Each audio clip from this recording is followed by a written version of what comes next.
Es zinu, ka ir cilvēki, kas izvēlās kaut kādas konkrētas savas mīļākās. Es personiski parasti neizvēlos mūziku nekādu.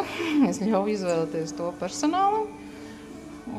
Tāpēc, kad īstenībā operācijas laikā es nedzirdu, kas notiek apkārt kā tāds. Man nepatīk, protams, pilnīgs klusums, bet tā, ka man obligāti vajadzētu kaut ko savu, nē. Bet ārstī parasti lielākā daļa izvēlās savus mīļākās mūziku stilus. Piemēram, dr. Sadovičs klausās džezu, ir kas klausās klasisko. Man liekas, ka ļoti daudz vienkārši izvēlās arī klausīties radio. Kas ir tavs mīļākais radio? Bet jā, es neizvēlos mūziku, es ļauju izvēlēties citiem.